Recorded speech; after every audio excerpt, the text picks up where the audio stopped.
Hey folks, Lenny Lawson, the car guru, and I can't see squat today. I got new glasses. Well, I kept the same glasses because I like them. Frames, you know what I mean.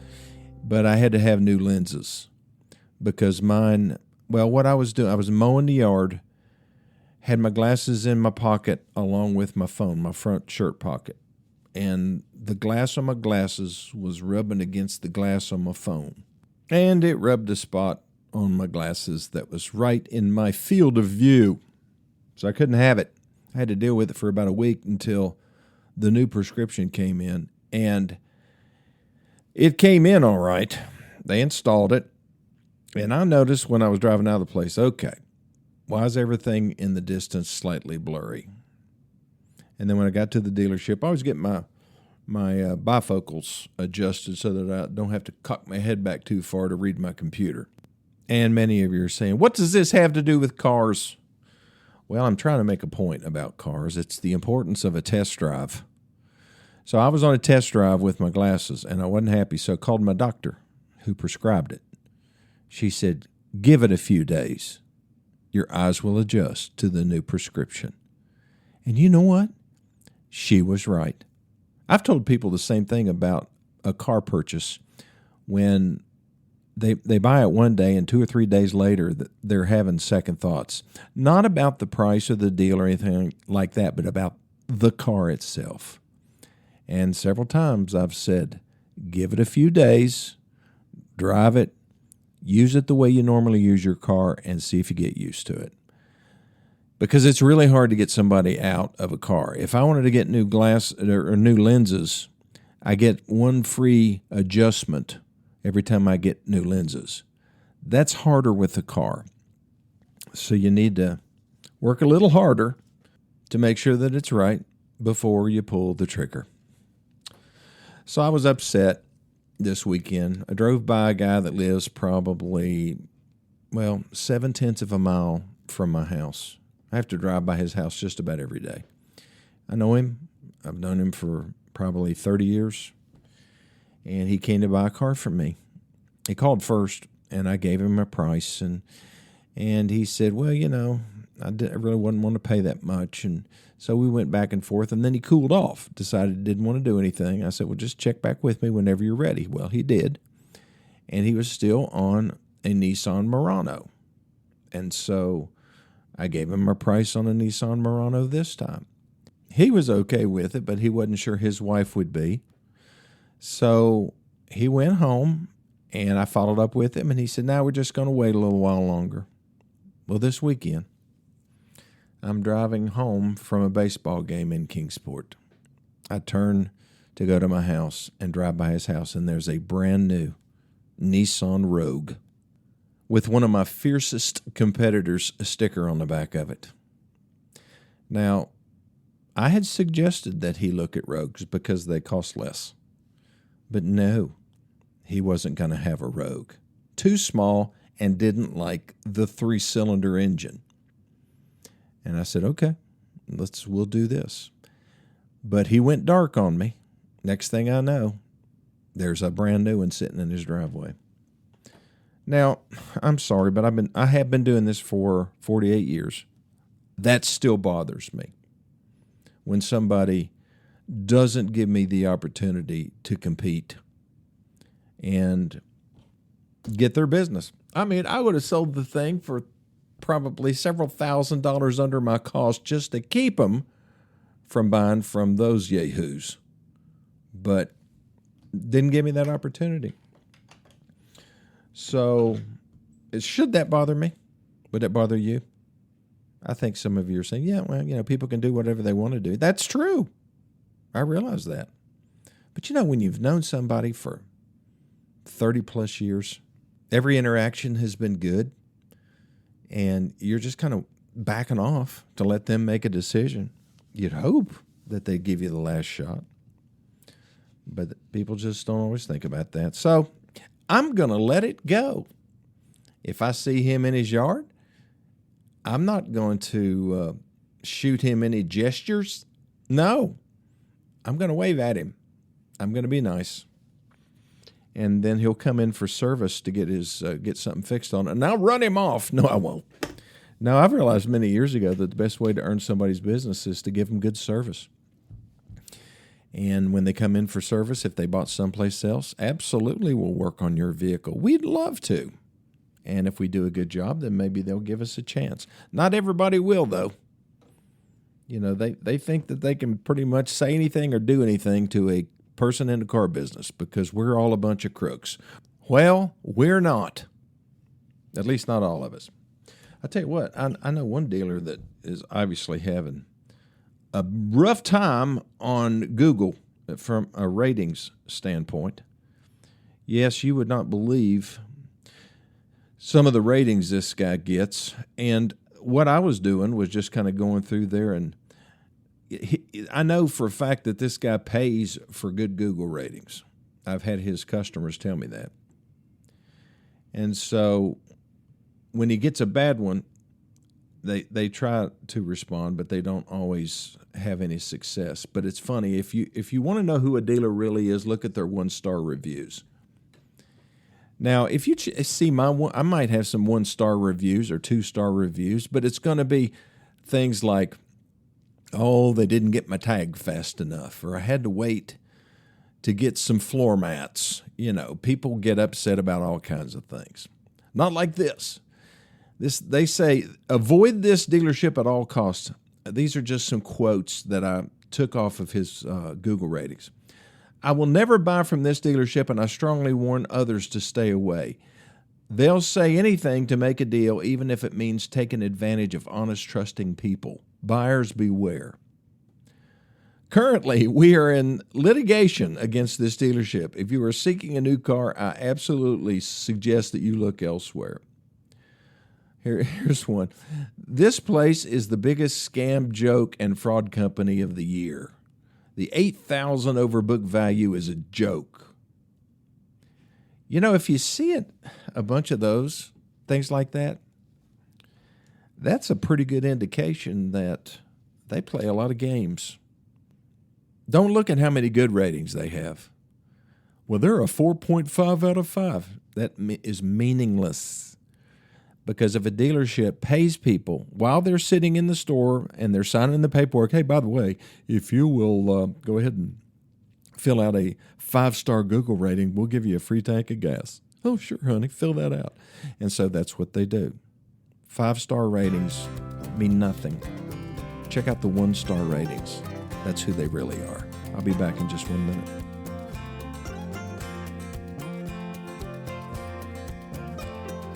We'll pay off your trade no matter how much you owe.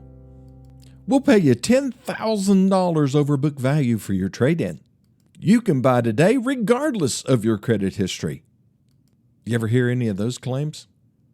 They're all lies. Or let's say misdirection. We'll pay off your trade no matter how much you owe. Yeah, the dealership will actually write a check to the bank that you owe the money to for the vehicle that you own. They'll write the check, but they're going to take that negative balance and add it to your new loan. You're paying for your car, no matter how much you owe, not the dealership. And they're not going to pay you $10,000 over book value for your trade. What they're going to do is they're going to find $10,000 worth of problems on your vehicle that have to be fixed, or just say that your vehicle does not qualify because of the age. There'll be some excuse. No dealer can pay you $10,000 over the book value for a trade-in. It's impossible, can't be done, and it's false advertising. And then finally, regardless of your credit history, really, you know, if somebody doesn't pay anybody, they're 60, 90, 120 days past due on everything that they owe, and they have thousands of dollars in charge-offs, and they were bankrupt 3 years ago.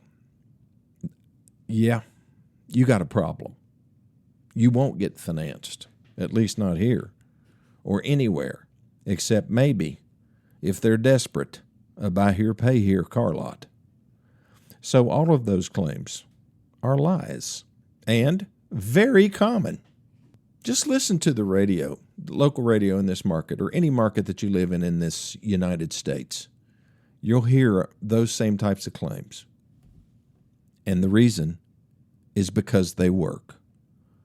The public believes them. And they just don't really understand what's being said. It gets them into the store, and then the games begin.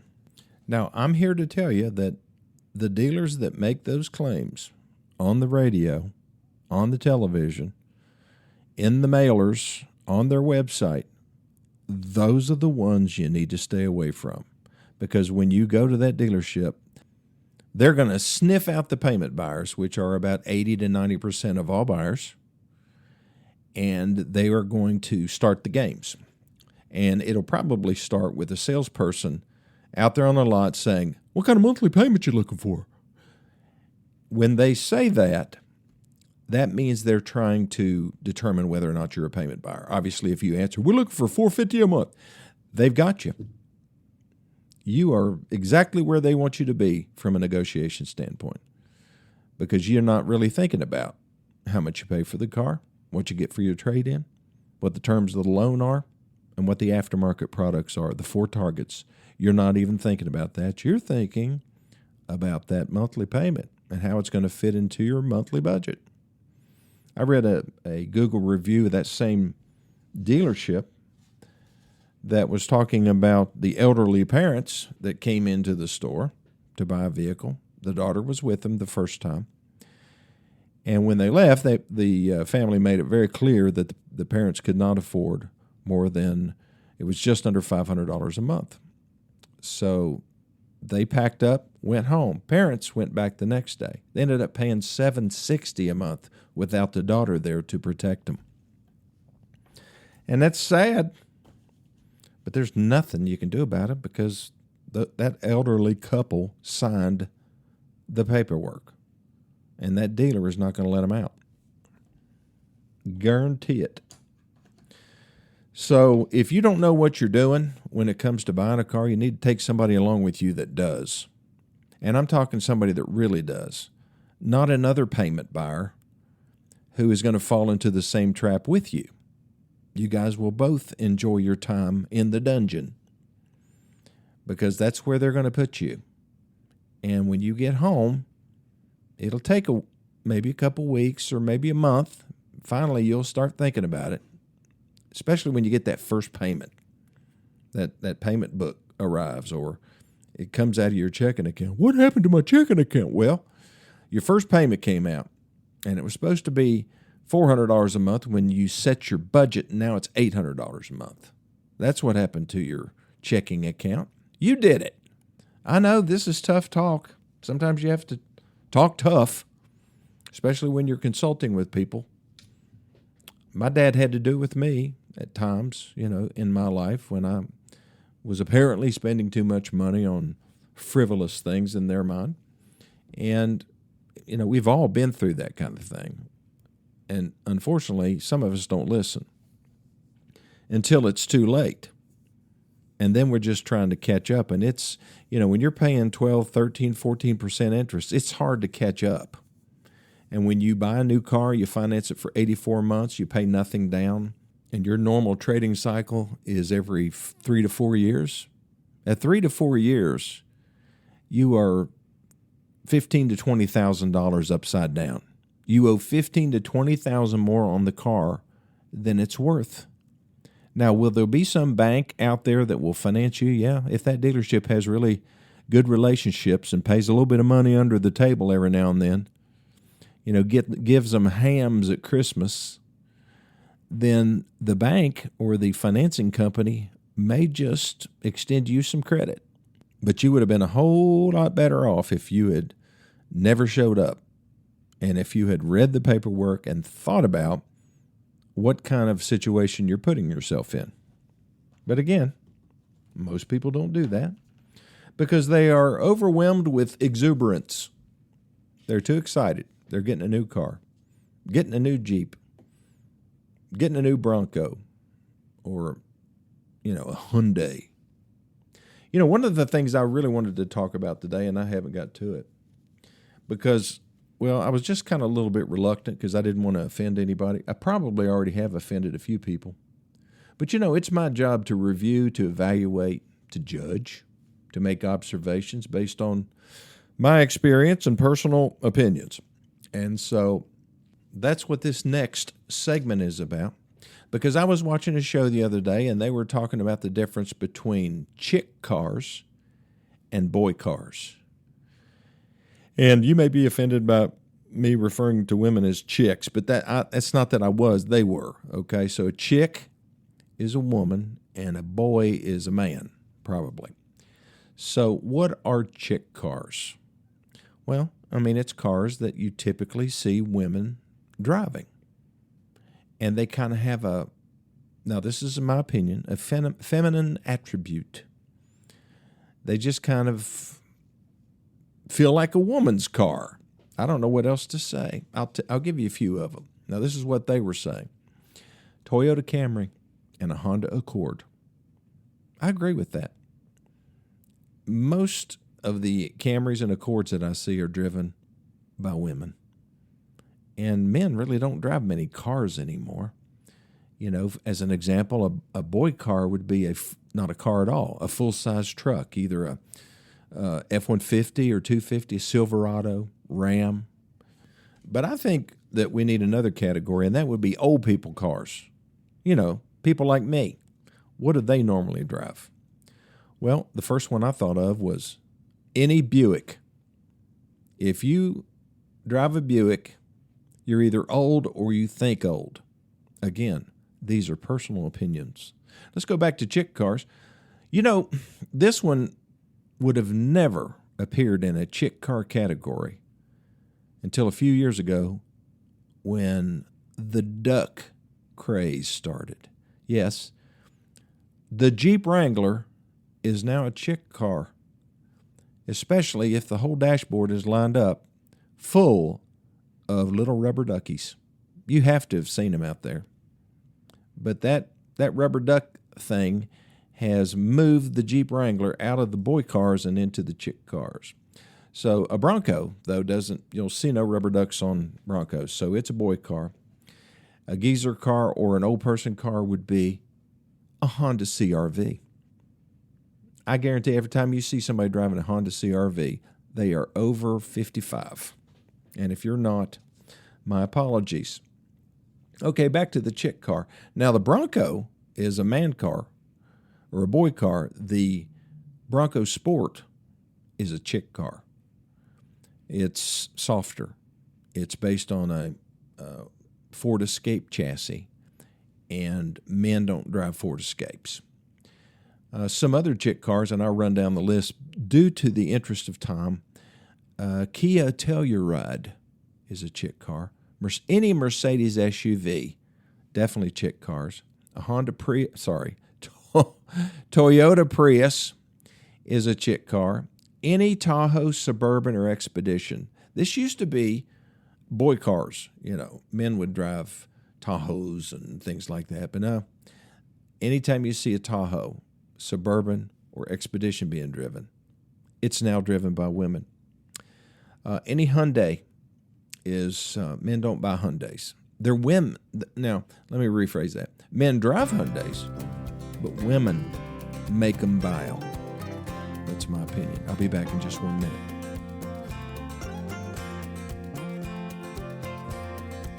All right, let's continue this as long as somebody's still listening. Boy cars.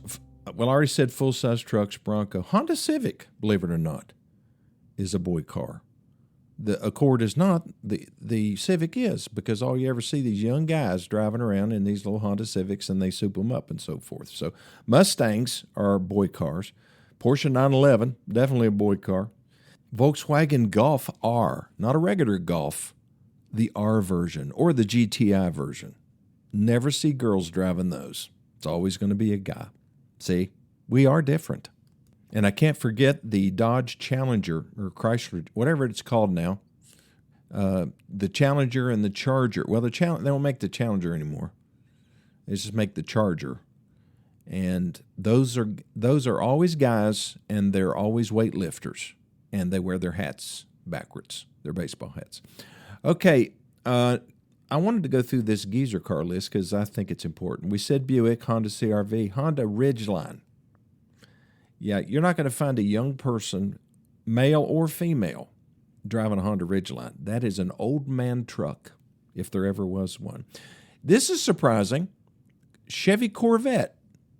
It's an old person vehicle. You ever see a young person driving a Chevy Corvette? They are rare. It used to be because the only people that could afford a Corvette were old people. And now they're just like people who ride Harley Davidsons. They're all old, and that's just the way it is. Nothing wrong with being old. Finally, Subaru. You know, it's one of those cars that could really fit in just about any category.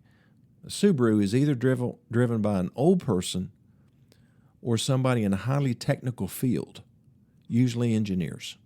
But finally, what I do want to say is that chicks do buy boy cars. And men, boys, they buy chick cars sometimes. And young folks even buy geezer cars. It happens. The important thing, though, is to spend your money where you want to spend it. But don't just throw it at the salesperson. Use your head. Hit the 4 targets. And make sure that if you like to trade every 2 or 3 years, that you don't lock yourself in for 8 to 10, because that's what's happening in this marketplace right now. And the banks and the credit unions are accomplices to the crime. And they don't care what your average trading cycle is. All they care about is making money and putting another loan on the books. And they don't have your best interest at heart, but you should. And if you need a copy of the My Car Guru guidebook to help you navigate that world, well, let me rephrase that. You need a copy of the My Car Guru guidebook to help you navigate that world. Send me your email address to my cell phone. Text it, 423-552-2020. Or call Gateway Ford, 423-639-5151, and tell Mia or my daughter Abby what your mailing address is, name and mailing address, and I'll send you a copy. I'll print it out and send it to you. And the cost is free, but it could mean a whole lot to you when you go shopping for a new car or a used car or getting automotive service or trying to pick a body shop. It'll help you with just about every aspect of the car business. Well, thanks for listening, and I'll see you next time.